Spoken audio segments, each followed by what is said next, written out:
Welcome back to another edition of the Scarlet and Gray Report podcast. My name is Colin Gay. I'm the managing editor of Scarlet and Gray Report here with Zack Carpenter, our recruiting editor. And we meant to do this a little bit sooner, but we had a couple of days to kind of refresh our memories and kind of recap what this spring has been for Ohio State. First of all, how's it going, Zack? Exhausted, but busiest time of year with now spring ball. And then now that it's over, you thought you might be able to take a reset and take a deep breath, but then Ohio State gets two commitments on the same day, and then it never stops rolling. So we're in the middle of commitment season essentially. So we're gonna have plenty stuff to do behind the scenes here. Oh man, happy Easter to Ohio State, I guess. That was a fun day. But yeah, like I said, I think just wanted to get that recap, not a lot of spring game, but just kind of a recap of what this entire spring has been like for Ohio State, going from the spring game, going from these kind of main takeaways from what spring has been like heading into fall. What are the main storylines heading into fall? Things like that. But I kind of wanted to start at the beginning for you, Zack. What are some kind of overarching thoughts that, I guess in the days after the spring game throughout this week, you were like, yeah, this is kind of representative of what Ohio State showed on the field on Saturday? Is it overarching or overarching? I've always had trouble with pronouncing that word. I think it's overarching. I still don't. I have no idea. Years of existence, I still don't know how to pronounce that word properly. I can spell it. So that's all that matters. We'll go with overarching for now. Here we go. Some of my overarching sort of takeaways were just obviously the Jim Knowles defense. That's what dominated the entire discussion, the entire discourse around Ohio State football this spring, which obviously should. I think we kind of all know what the offense for the most part is going to entail. It's going to be a top three offense and arguably and probably the best offense in college football, with CJ Stroud returning behind strong offensive line and three receivers at the top who are three of the top 15, top 20 receivers in college football. But the defense, it was really interesting to see how the young stars, these budding stars of the 2021 and 2022 classes, were going to sort of infuse some younger energy and juice into a new system that has three new coaches and Larry Johnson, three new coaches that are coming in who are bringing the energy, bringing that juice. And I think we saw that all spring with how Jim Knowles was in practice settings in the limited time we saw him during the open windows and then the spring game. And it was very obviously number one storyline was how all that was going to kind of coalesce between the veterans and the young guys. And I think we kind of saw that during the spring game. We saw it during Student Appreciation Day for that longer 1 hour time period. And then we saw it kind of coalesce in the spring game where we got on the defensive line, we had all those veterans of Javonte Jean-Baptiste, Zach Harrison, Teron Vincent, Deron Cage, and then mixed in with the youth of Jack Sawyer, JT Tuimoloau, Tyleik Williams, Ty Hamilton, Mike Hall. And then in the secondary, it was always going to be really interesting to see, okay, what's this three safety look? What's it going to be like? And we kind of got a gauge of that in watching the spring game live. And then each of us wound up rewatching it this week of, all right, this is how sort of the base defense is going to work. I don't know. And I wanted to hear your thoughts of, we didn't really get to see the full force of a Jim Knowles defense, but I know you rewatched the film and sort of got a takeaway, especially after attending the coaches clinic. So what did you sort of pull away from that first time seeing it live? So I think the interesting thing is because what you saw at the spring game was the base defense, right? So it's a 4-2-5 look. They were showing everything when it came to the base, it looked like to me. So the three safeties, it's not like they were going back to like a 4-3, 4 down, like traditional look. That was Knowles' defense. Now, including the jack position with Jack Sawyer was there. Javonte Jean-Baptiste was he had in practice. I'm pretty sure he was there for the spring game as well. Zach Harrison lined up there too. Mitchell Melton, before he got hurt, was lined up there. What was interesting about, and this is kind of the over kind of simplification of what Jim Knowles' defense is no matter the look, no matter it's going to be the same. It's going to be the same base. It's going to be that 4-2-5 look, and it's going to look the exact same.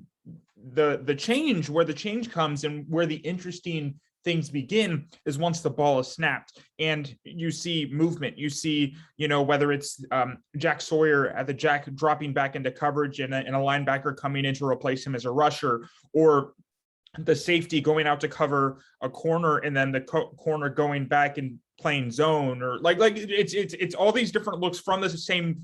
So really, no matter what the offense, a lot of window dressing, right? Yeah. Base defense is trying to confuse people. Yeah, exactly. I mean, it's the same. Yeah, it's the same picture that the offense sees every single time. It's just once the ball is snapped, it completely changes. And that's why Jim Knowles has said over the course of this offseason, you're like, yeah, he wants to be the offensive coordinator. He wants to be the guy with the changes. He wants to be the offensive coordinator, making the coordinator mess up, because like he's the one. He likes to say he's the, oh gosh, like how do you put it? Like when the offensive coordinator kind of makes wrinkles and forces the defense to adapt, he wants to be that for offensive coordinators, forcing offenses to adapt because they don't know what's coming. So, and you see that in the film. You saw that from the coaches clinic, how, he was putting up these back-to-back, photos where it's like, okay, which one is us just playing man? Which one of us is actually going to blitz on this play? And you can't tell from pre-snap which play is going to go where. And that's kind of the ideal situation for Ohio State, is if they can get to a place where they can blitz one play from one look and then just drop back and play traditional man from another, that's going to be the best case scenario for this offense. And that's where it comes to the conversation of playing fast, don't think, things like that. They want to get it ingrained so they can change a look on a moment's notice. And a lot of that is changed by Knowles from the sideline pre-snap. And it's just incredibly interesting. You're going to see a lot of those wrinkles once it kind of starts, and once it, whether it's in the fall, whether it's against Notre Dame on September 3rd, but you're going to see a lot of those. Yeah, because that's the most interesting part. Was we knew going into the spring game, they're not going to show a lot. They're going to keep it pretty simple, even though it was still, by Ohio State standards from the past 2 years, even the basic stuff they showed was still pretty complex from reading how you evaluate the film and reading some other film evaluations of the defense from the spring game. And we didn't see any blitzes. They kept it. I think Knowles is trying to sort of compartmentalize and I don't know about if baby steps is the right word, but take this in layers, because his defense is so complex that he has to sort of break it down.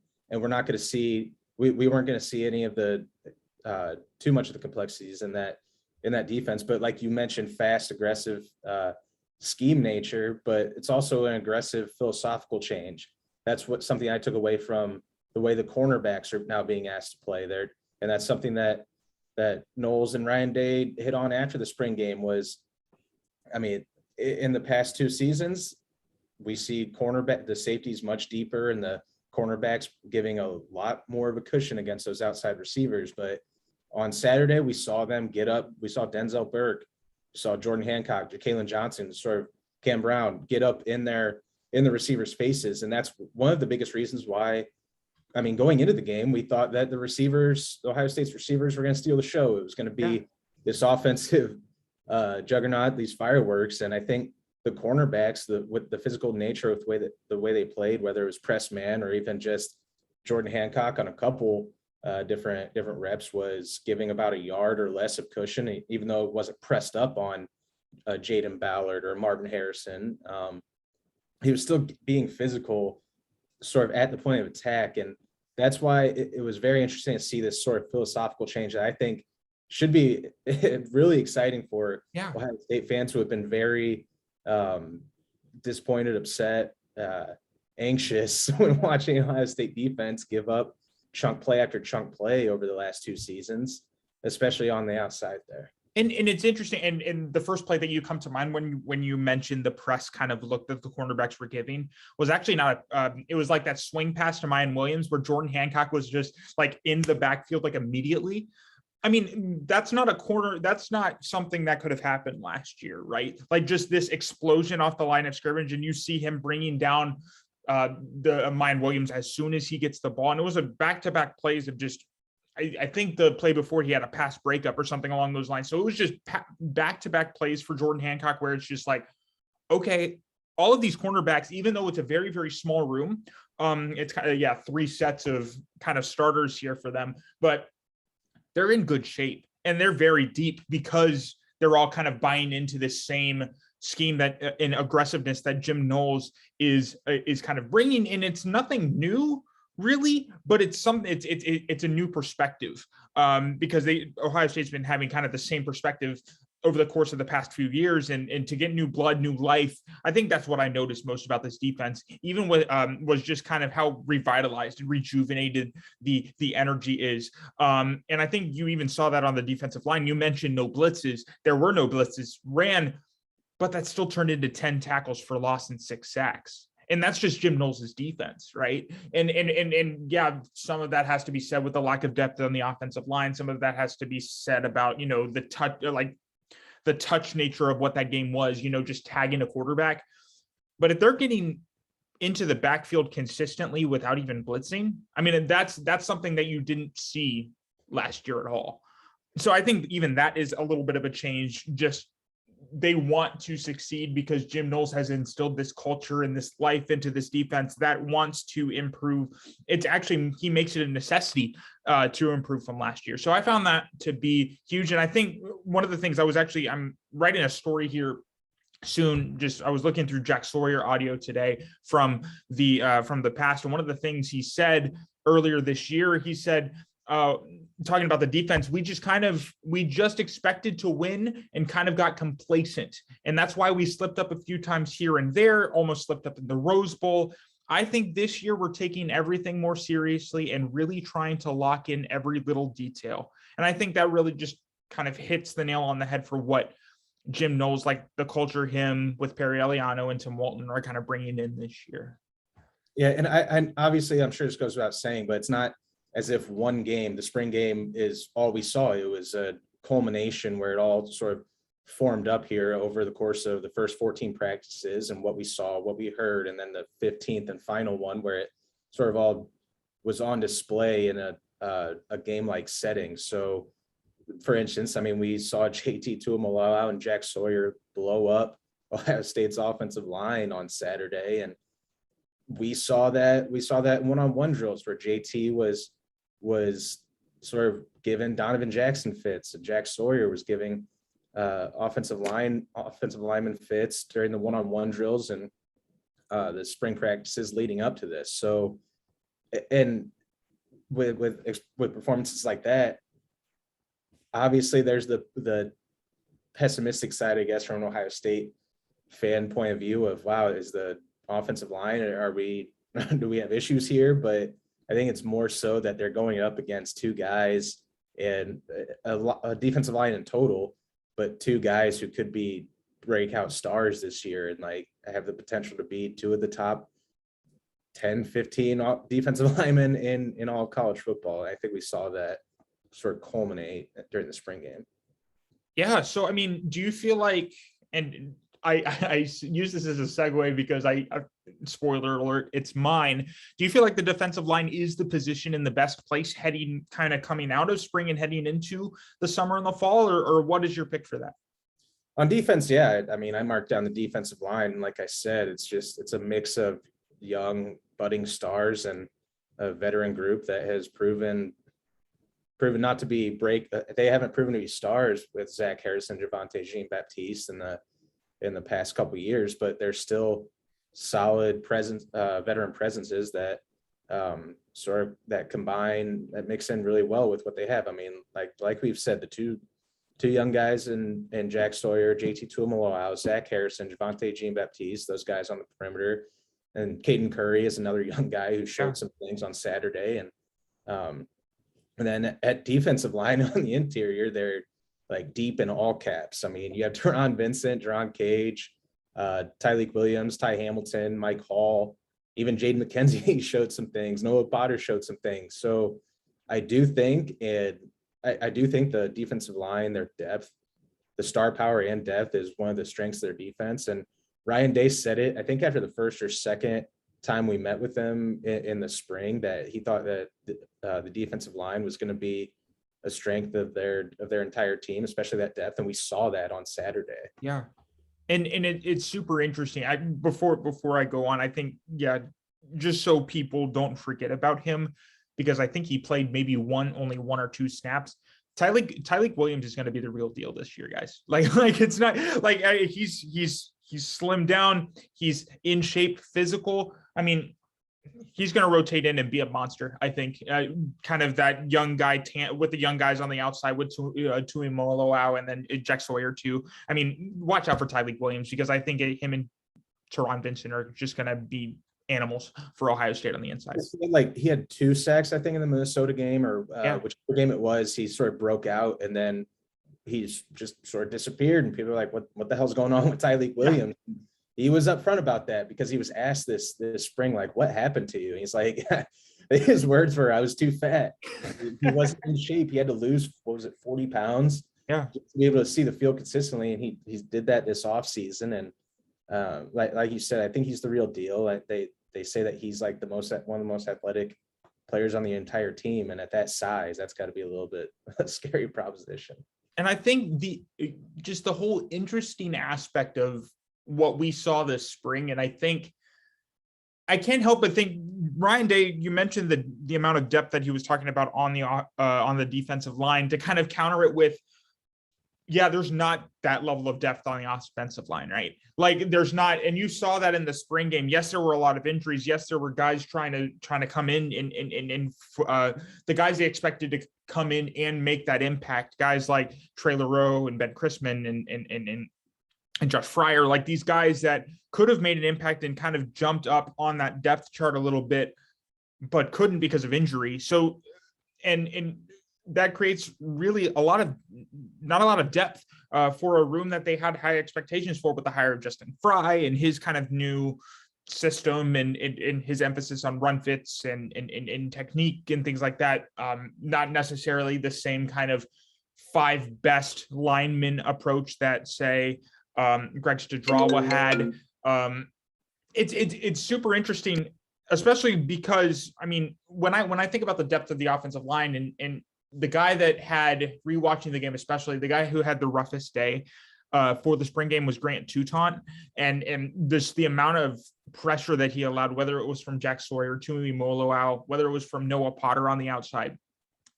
I think and it's unfair to put that on one guy, but he kind of represents the lack of depth that Ohio State has, because there really wasn't another. I think George Fitzpatrick had a rough time on the outside too. Just not a lot of depth, not a lot of kind of answers for guys that are showing just consistent pressure, even outside of blitzes. And I'm curious of what the answers are there, because I mean, they're going to get 3 guys coming in Avery Henry, Tegra Shabola, and Carson Hinsman, but I mean, that's a long time to develop too. And I'm curious, especially with how dominant the defensive line was in the spring and heading into the fall, kind of what those answers are. Is the defensive line going to get them better? Like, it'll just be interesting to watch. And I don't think they looked super great coming out of the spring here. Well, that's what you pay Justin Fry for, right? I mean, that's going to be his job this summer and heading into fall camp, is to get these guys right. I mean, one answer could be obviously health. I mean, you mentioned those guys. If Josh Pryor is able to come back and get himself healthy, get himself ready for fall camp and really progress there, I think that answers one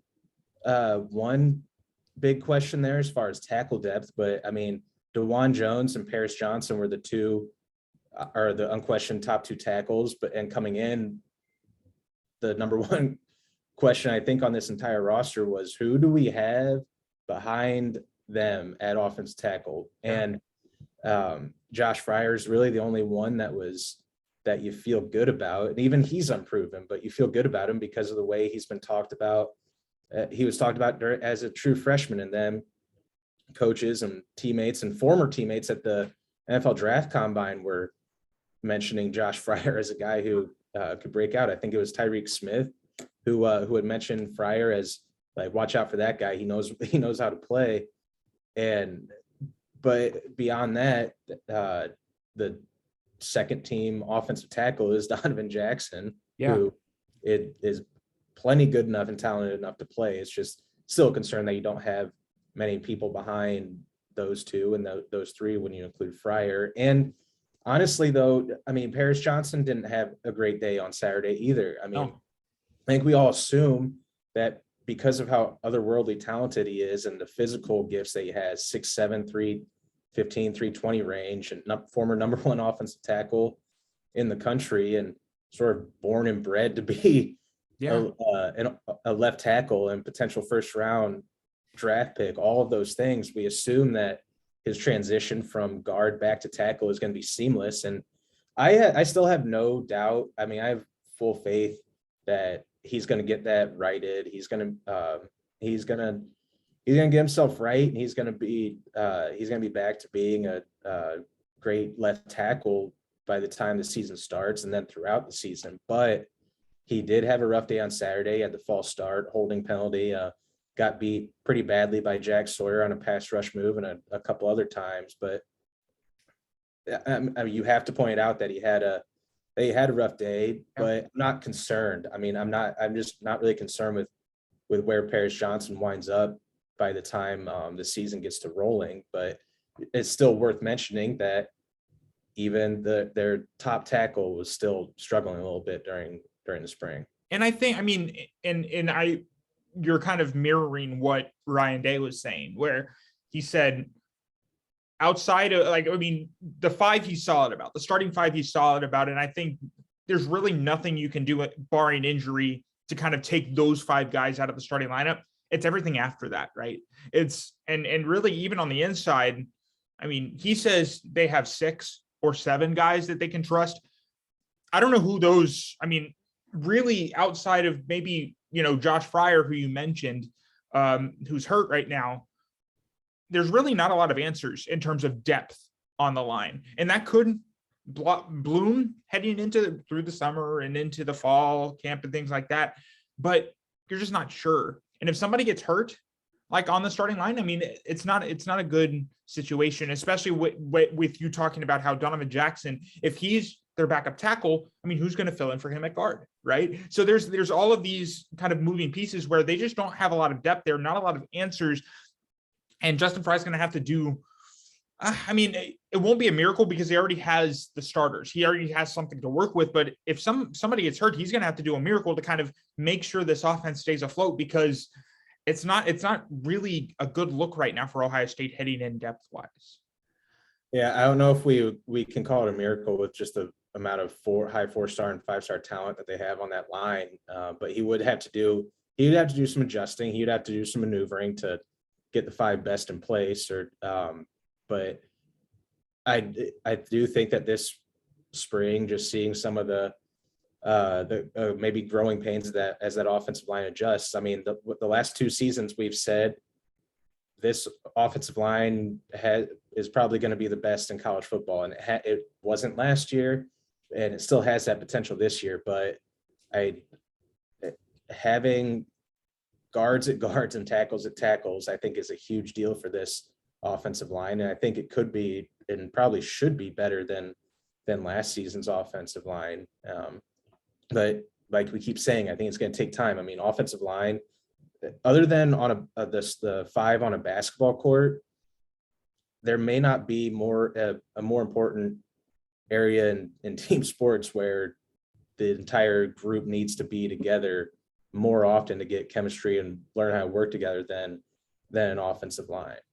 No, you're 100% right. And you talked about the coaches clinic. That's one of the things that Justin Fry was saying, is how, they have this system on the line where, once they call out a target, everybody else has to repeat that said. So they point at something, say, I got him, or a gap, and everybody else around them has to say a gap, like just to kind of affirm that, okay, this guy knows where he's going. This guy knows what he's doing. And they're all kind of involved because Justin Frye made it clear. One guy can't block everybody. You can have the world's best offensive tackle, but if nobody else is doing their job on the inside or on the other side of the tackle or at right tackle, it's not going to work. You can have Evan Neal there and just scrubs like the rest of the way. And it's just not going to work. It's not going to work. And Justin Frye made that clear to the coaches. I mean, for obviously like high school kids who you don't know who you're going to get in high school football on the offensive line. But I mean, he made that clear how much of a team sport it is, especially up front. And I think that will be interesting to watch because, I mean, a lot of those guys have played together a long time, just in different spots, right? So it'll be interesting to bring in Donovan Jackson and kind of switch things around a little bit. What that team aspect will be, I think they have the potential to be very good. It's just they just don't have a lot of depth there. So I'm curious, heading into the fall, I mean, is that your main storyline for the offense? Is the offensive line, or is there something kind of, that's catching your eye a little bit more elsewhere? Personnel wise and schematic wise, offensively, yeah, that would be my number one question because I think obviously they're set at quarterback, running back, receiver. I mean, they have three guys at each position who, even though Devin Brown, he showed growing pains. He showed that, hey, he's a freshman quarterback, but you still see some talent there to where you feel good about having him as your number three quarterback. Obviously top three receivers are, as I already mentioned, at the top here, 3 of the 15 are easily 20 best in the sport. And you have Travion Henderson, Mine Williams, yada, yada, Evan Pryor's breakout. Offensively, but the number one storyline that I keep coming back to is, what is CJ Stroud going to be like when fall camp starts? Because we've already seen him become, he went from budding star to full-blown star in the Heisman Trophy, that campaign when that was going on last December. And then we saw what it's a preview of what it's going to be like after essentially what was his pro day. I mean, it's Gary Wilson and Chris Olave's pro day, but he sort of stole the show. And after Student Appreciation Day, he was hanging around signing autographs, taking photos, kissing babies and everything, like for like a half hour after, 40 minutes, however long it was. And that was just a taste. That was just a preview of what's to come, because he's going to be, after this summer circuit of, he's going to be doing commercials, NIL deals, whatever the case is. And he's going to have to handle an even bigger and brighter spotlight, because he is, along with Bryce Young, when it comes to the players, those are the two faces of college football coming into this year. Yeah. And how is he going to handle that? And I have, like I said with Paris, that I have faith in that Paris is going to get the ship righted, and he'll be just fine, and he'll be a great left tackle.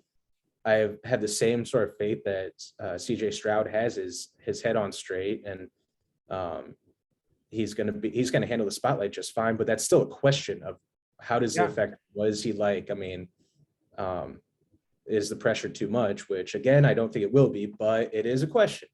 And he's handled it as well as you possibly could have so far. I mean, and it's interesting. It's really fun to see sort of how his personality has grown. Yeah. Because I knew him a little bit on the recruiting side. I mean, I got here right around the time he was really getting recruited heavily by Ohio State, and then met him at the All-American Bowl and talked with him for quite a while. And now to see his change from then to when he was a freshman to when he was the first year starter, and then to see how he's handled himself in media availabilities this spring, I think you're starting to see a little bit more of the personality come out. Mm-hmm. Because I mean, he's gained more confidence. He showed what he can do on the field, and you're seeing more of what he's like and how he can be sort of a marketable star. I mean, he's cussing and laughing and showing us a little bit more of himself. So not just on the field, where I'm curious to see how he evolves this game now that he has sort of the keys to the car in a Ryan Day offense, and you're gonna see the playbook open up a lot more. I'm curious to see how he continues to sort of grow and evolve as the face of the program and one of the faces of college football. Well, if you had an NIL deal with Jackson Smith and Jigba, showing off suits from Express, wouldn't you have that same confidence too? Because I would, like, going on. I used to be a suit Express model in college, so I mean, obviously, I'm pretty well adjusted. And for sure. So if they ever need any tips, I mean, about how to kind of keep your head on straight and not get too big headed, yeah, I got you. That's right. And I think, I mean, you're 100% right, because that's what this offense is CJ Stroud. It's nothing other than CJ Stroud. I mean, yes, Jackson Smith and Jigba is going to make him look good. Marvin Harrison Jr. is going to make him look good. But this team's success is hinged upon the fact that CJ Stroud is going to be a Heisman finalist, or the front runner, as a lot of people view him as. And I think for my main storyline, it's where he's going to get the most help. And we already know this, and watching the spring game only affirmed it, that this offense is a passing offense, right? Like, but this running game needs to be the counterpart. This running game needs to be that thing where it's like, okay, it's pouring down rain, it is snowing buckets, and we cannot get a passing game going at all. We need to hand it off to Trevion Henderson, Mayan Williams, and go. And I think the main kind of aspect that I picture is it surrounds Evan Pryor. And I think I was not as high on Evan Pryor as a lot of people heading into this spring, but he kind of showed off why you should pay attention to him, and why he said they were considering him to be kind of this three-headed monster type thing at running back. But I think it's interesting because not only can he, be that shifty option, take the handoff, kind of develop that read option game, but he can go out into the flat and get those easy look passes where, those consistent checkdowns that Ryan Day was talking about with CJ, that he's kind of developed, getting more smart and, not forcing the ball downfield, but taking what the defense has given him. And I really think that the running backs and, I'm going to say the tight ends, I'm going to buy into that pressure. That could be a big check down part. That could be a real kind of source of CJ Stroud showing how much smarter he is as a quarterback, just to kind of take a little bit of the pressure off his shoulders. I think if they have, it's not going to be a running offense. It's not going to be a 25, 30 carry per game team, but it's going to be one where it needs a running game to kind of develop that sort of versatility and those different looks to keep opposing defenses guessing, instead of just blitzing CJ Stroud every single time, especially if the offensive line isn't the way they want it to be. So that's kind of where I'm at. It's like, okay, can the running back position be that counterpart that Ohio State needs it to be?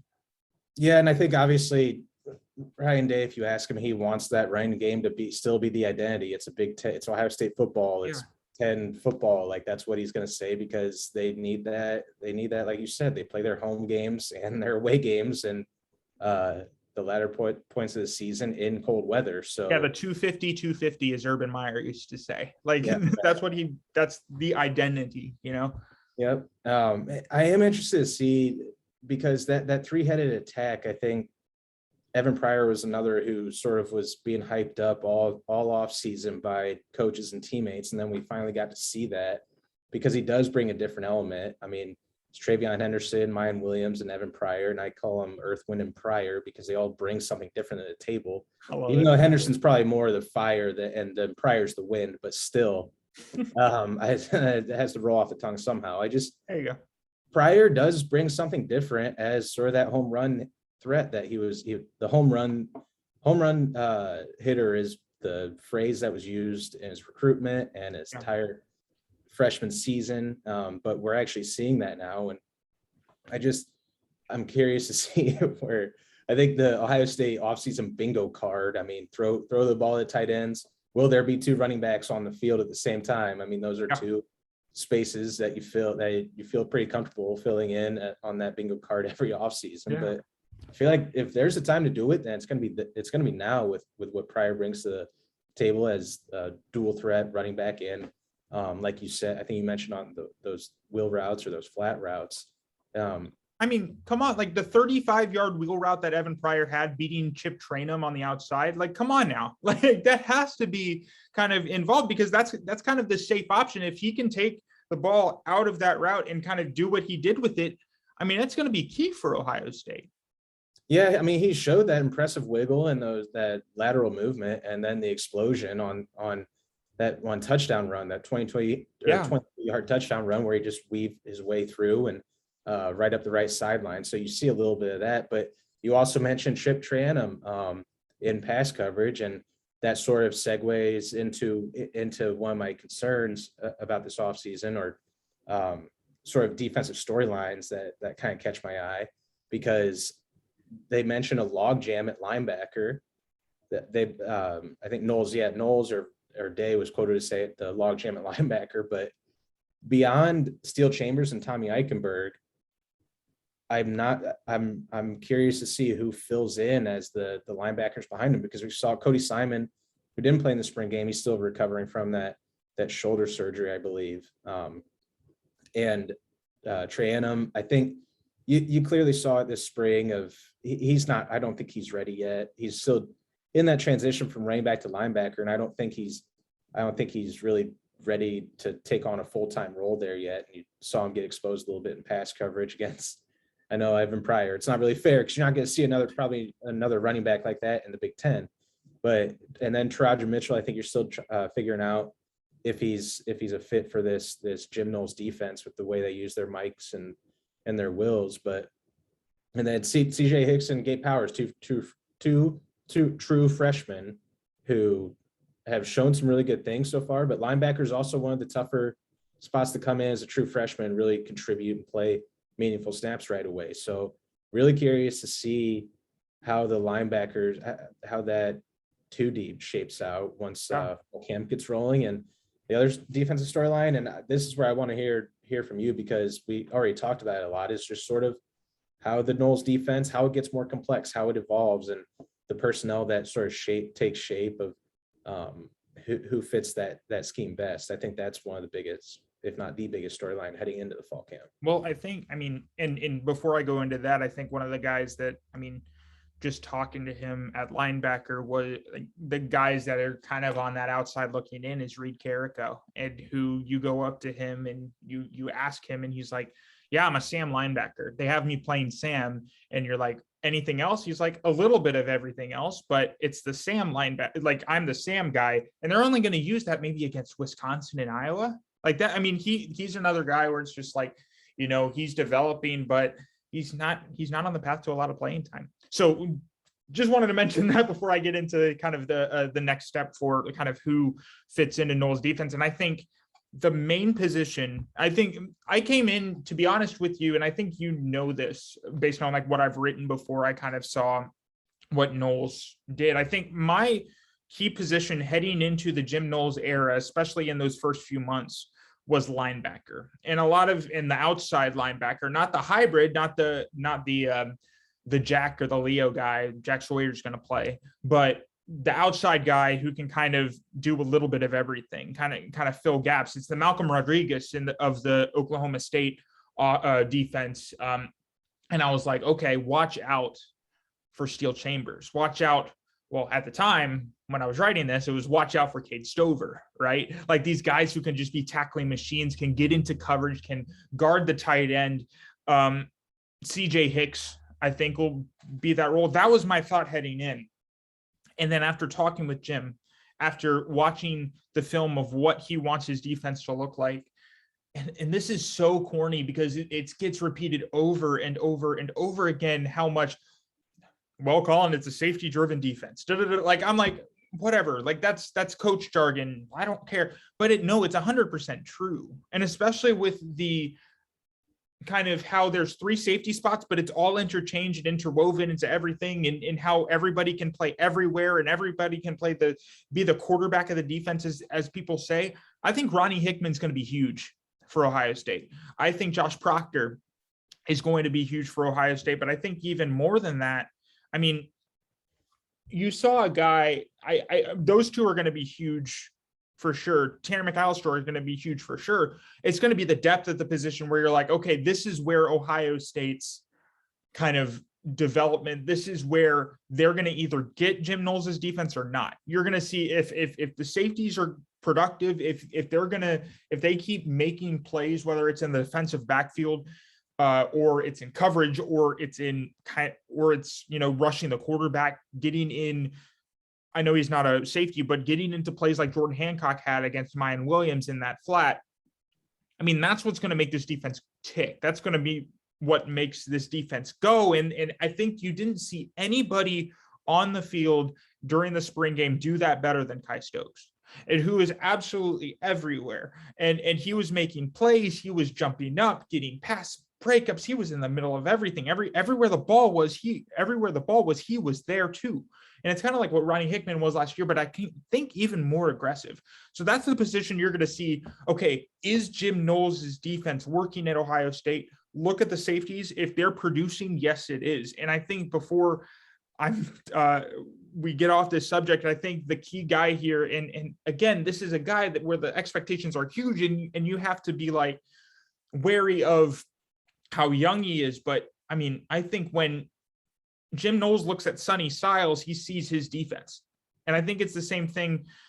There's other guys coming up in 2023 that you can tell about too, that are not quite haven't quite committed to Ohio State yet. But Sonny Styles is a guy, if you can put him in that adjuster position, a guy who's just roaming, who can be that linebacker, who can be kind of everywhere, and at that size and that speed, that, I mean, if he can adjust very, very quickly to Ohio State, he's going to get playing time, because I think there's not a bigger or better example of what Jim Knowles wants out of his defense than a guy like Sonny Styles. Yeah, I'm not putting pressure expectation on Sonny Styles though to come in and be a contributor his first year. I think he has potential to get snaps later in the year, but he came in, he reclassified and is enrolling in the summer with the entire thought of he's not looking to get extra playing time. He's looking to sort of fast track his development. So I don't think we should expect or put expectations on Sonny to come in right away and be any sort of difference maker. But down the line, certainly he does fit that perfect mold of someone who could be an absolute star. Absolutely. Yeah. And that's, that's, I mean, that's kind of the end goal, right? There's guys that can fill it together before when Josh Proctor was asked about kind of the difference between Ronnie Hickman and Court Williams, you see, like, I mean, he was talking about Court Williams being this bigger body and kind of this linebacker hybrid type guy who can do a little bit of everything, guard the tight end, things like that. So I think you see Court Williams kind of take that role, even though he didn't play at all in the spring game, and he can kind of fill that spot too. But that's kind of, again, down the line. But there's guys in the room now. There's guys who have been practicing in Jim Knowles' defense throughout kind of this spring, ever since he got here, that can kind of fill that mold. But I mean, it is kind of a long-term thing for Jim Knowles, right? Like, to kind of instill this practice and see who fits well. But like I was saying, it is going to start at the safety position, I feel.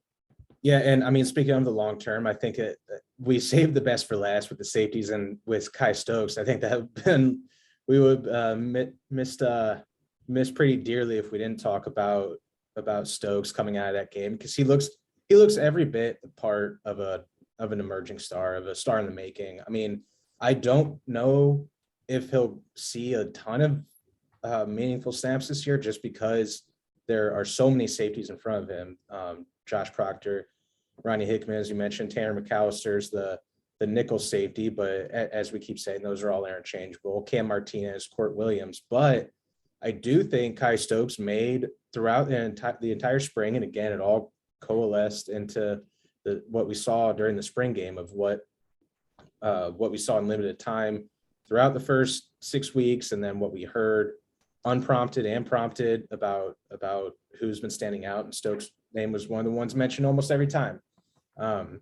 But I do think he put himself in position to crack that two deep, and it's going to be hard to keep him off the field, even with all those that talent in front of him. But at worst, he showed that he he fits perfectly with what Knowles going to want out of that position. His talents, I mean, his athletic profile, his talents, all perfectly sort of fit in Knowles' system. It's funny that as soon as Kai Stokes puts on a show and shows what he can do, I mean, two guys from Florida, from his neck of the woods, who are friends with him, wind up committing to Ohio State the next day. And Bryson Rogers and Dejon Johnson, the receiver and cornerback, respectively, who committed the day after the spring game. And it was funny to see Kai Stokes, who was one of the lowest ranked prospects in that 2022 Ohio State class.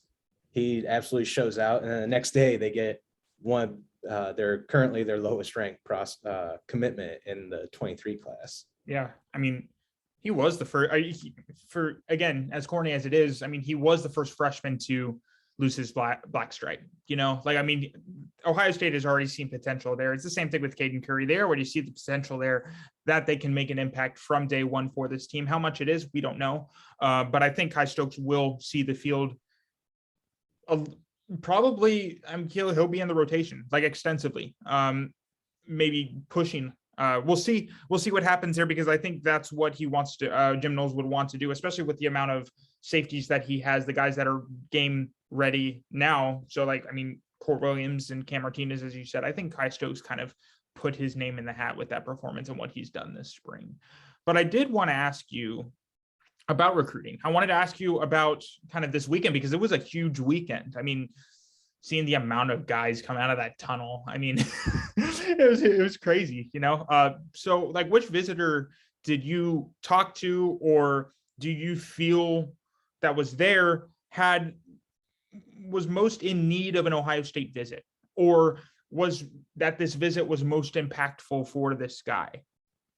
Yeah, I mean, coming in, we knew it was going to be one of the biggest recruiting weekends for Ohio State this spring. I mean, that first weekend in April I still think is going down as the biggest one. And I think we're going to look back on that as one of the most important recruiting weekends that we've seen at Ohio State in quite a while. But this one was right up there with the amount of guys, the amount of talent in the 23 and 2024 classes that were coming in. I mean, but easily the biggest storyline, the biggest headliner was the fact that the top two quarterback targets in Ohio State's 2024 class, Dylan Raiola and Jaden Davis, were both expected to come and visit at the same time. And Raiola had visited just 2 weeks ago on that first weekend in April that I had mentioned. That was his second visit. He came in the fall for a game, and then that was his second visit. Jaden Davis had visited 5 times, I believe. I think that's the final count. He visited 3 times in the summer, and then he was here for the Oregon game and the Penn State game. And then this was supposed to be his 6th visit. And Jaden wound up not making that visit. I spoke with him after, and he wound up not making the visit. He visited Penn State on Friday, and then wound up not making it over to Ohio State on Saturday. And I think we're starting to see how that quarterback race is shaping up, where Raiola wound up being the biggest visitor for this entire weekend. I mean, he's going to wind up being Raiola and Jaden as the number 1 and number 2 ranked quarterbacks in that 2024 class, in whatever order. They might be battling back from here until the time the last rankings come out, and they'll probably both be ranked in the top 5 overall. And we might be seeing sort of a Trevor Lawrence, Justin Fields recruiting storyline as far as the rankings go. But Raiola was the biggest visitor, and there was no shortage of big time talent on campus. But he was the headliner, and I think it's starting to become a lot more clear how that race is shaping up, as Ohio State looks to get another 5-star quarterback. It's going to be that way until the end of time now, where they're just bringing in the best quarterbacks in the nation. And he's a guy that fits pretty much in line with what Ryan Day's been wanting physically in a quarterback. I mean, you look at the quarterbacks Ryan Day's had in the past, Dwayne Haskins, Justin Fields, CJ Stroud, Kyle McCord, Devin Brown. They're all 6'3", and all in the 215 to 225 range. And Dylan Raiola is 6'3", 225, pushing. He has a type, Yeah, exactly. and incredibly intuitive and intelligent. I was speaking to Dylan's high school head coach down in Chandler, Rick Garrettson, and just some of the things that he was telling me about how Dylan's knowledge sort of just blew him away for being a 16-year-old prospect. It's trending Ohio State's way right now. We'll see if they'll be able to sort of polish that recruitment off. Yeah, it's super interesting that, I mean, because you've seen how the trajectory of quarterbacks has been like ever since they got here, starting with JT Barrett back in 2017, and kind of a guy kind of even through him, not exactly his cup of tea, but still working with him and developing one of the better seasons of his career in terms of accuracy, in terms of just him being that pro style quarterback. And so it was almost turning like into a dual threat into a pro style that season, with him running the ball, obviously, because that's JT Barrett. But Dwayne Haskins, Justin Fields, who caught his eye and was able to kind of develop into his prototypical Ryan Day quarterback. You see it with CJ Stroud, just this development of guys. And it's a program, and you saw this even with Quinn Ewers and Jack Miller, these guys that are like, I don't know what my place is here yet, but I want to be a part of the program. And they obviously saw that they could start, and that was kind of their end goal here, and it didn't work. But I think you see a program, a room that's very, very enticing for high school athletes in terms of development, because it's a room that not only can you get, Heisman candidacy if like from like that, just based on the, where the team goes, college football playoff, national championship, things like that. But you get a guy who knows the NFL, you get a guy who knows that next level and what it takes to get there.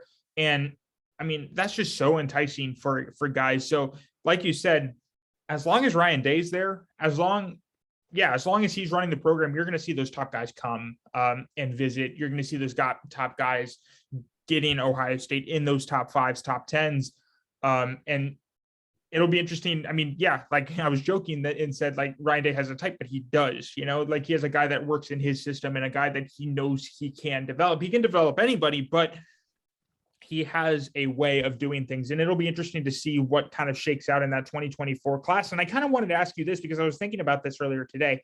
And if you don't have an answer, I'm kind of springing this on you right now, but why do you think 2024 is the focus here? Why not kind of, because I know Dante Moore has said, like when I talked to him at the Elite 11, he said that Ohio State was still on his radar in terms of coming, picking Ohio State. No, Notre Dame's a big boy in that. Michigan's a big boy in that too. Why does it seem to me that 2024 is Ohio State's focus in terms of the quarterback position instead of 2023? And maybe that's unfair too. So tell me I'm wrong if I am. I think one thing is, I'm not sure if in 2023, if one or two emerged that they felt really good about relationship wise and just fit wise, and a Ryan Day offense and Ohio State program. And overall, I do think how loaded that room does play a little bit of a factor in it. Ryan Day has shown that he wants to bring in an elite guy every class. So I'm not putting that out of the realm of possibility that he brings in another one in the 23 class, like maybe a late addition, sort of in the same mold that Devin Brown was when we saw Quinn Ewers transfer.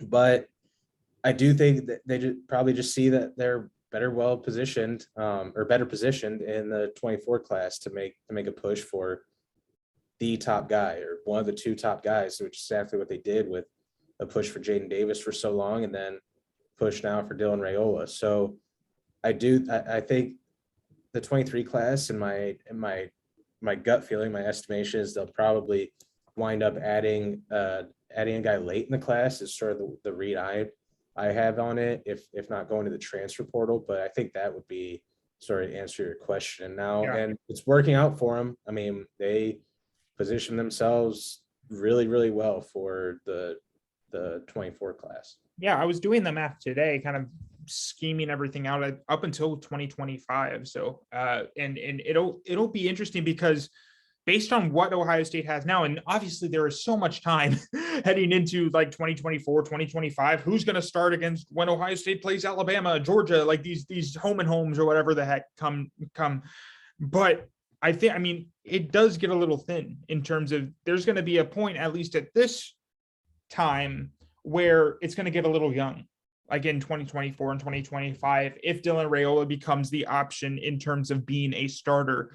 But that's all down the line. So again, one of the things that Ryan Day made clear is this. He said regarding the quarterback room, he's like, we've been in a lot of more dicier situations than this. And I mean, he was talking about when he had freaking Joe Burrow and Dwayne Haskins and all these different guys in the same room, Quinn Ewers, Jack Miller, who are both going to be likely get a lot of playing time at their respective schools next year. But it's just interesting to see kind of, they have this set hierarchy with Stroud coming in as the starter, Kyle McCord as the heir apparent, and then Devin Brown being that next guy, whether it's 2024, 2023, possibly 2024. It'll just be interesting to see how the room shakes out, because that's kind of my, thought in terms of why it's 2024 as opposed to 2023, is because I think they feel like they're set with Devin Brown and Kyle McCord over the next 2 years. Yeah, and I would agree with that.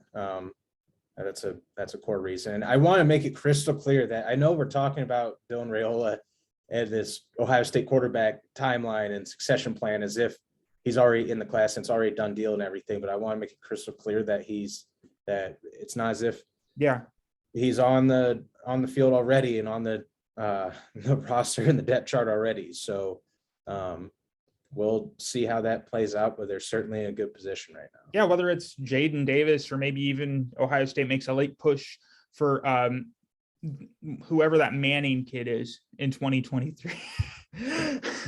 But let's not start going down that road, because Ohio State is not going to get Arch Manning. Oh, no, I'm just hopefully we have put that one to bed over the last few months, with many people wondering and hoping that they could Ohio State could get a foot in the door there. He doesn't fit the mold, though. He doesn't fit Ryan Day's mold. So we'll see. But I kind of wanted to ask one more recruiting question before we get this all we wrap this up, and maybe it's at this point. I think based on the two commitments, Bryson Rogers and John Johnson, I think I already kind of know the answer here. But how successful was Ohio State this weekend? Like in terms of the recruiting trail, how do you feel like this set the tone moving forward into the summer months and heading into kind of this recruiting period where they try and secure a lot of their 2023 class? Well, I mean, it went damn near exactly how I estimated it would go when the first week of March, and when talking and writing about it. I mean, they only had, I think, 4 or 5 commitments at the time. Let me see, 1, 2, 3, 4, 5 commitments after Luke Montgomery committed in mid-February. They only had 5 through then, and then I had said, be patient. Eventually it's going to come. And they always come in bunches too, in April and May. They always do. And then we saw 4 commitments now in the past 2 weeks of Malik Hartford, Mark Fletcher, Bryson Rogers, and Dejon Johnson as the last. And they're not going to stop. I mean, it is commitment season. So this weekend was as successful as it pretty much possibly could have been.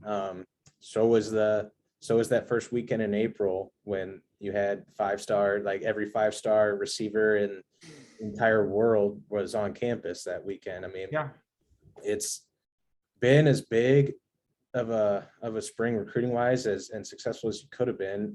Even if they haven't landed those 5 stars, those top 100 guys yet, which I know many people are sort of concerned about, but I think they've positioned themselves well heading into the summer here, and we'll start to see some of those big fish start to make lock-in decisions here. And I mean, like Ryan Day alluded to when I asked him at the press conference 2 weeks ago, that I think in the next month or 2, you're going to start to see some big things or some really good things, however he phrased it. And that's what I'm looking for as we head into May here. Absolutely. Absolutely. So, and you're going to get all of that information here from us at Scarlet and Gray Report here in the coming months. Whenever a big commitment splashes, I mean, we'll have it immediately. So yeah, follow along. Follow Zack on Twitter at Zack_Carp. My Twitter handle, that's Zack with a K. By the way, my Twitter handle is at Colin Gay _rivals. Follow the site on Twitter at OhioST_rivals. Subscribe to us. Subscribe. We have great premium content coming up. And join the conversations on our board. We're talking Ohio State 24/7, 365, especially in this time as the 23 class gets kind of ramping up and secured. We'll have everything. So yeah, follow us along. Thank you so much for listening. Thanks, Zack, for joining me, and we'll see you guys on the message board.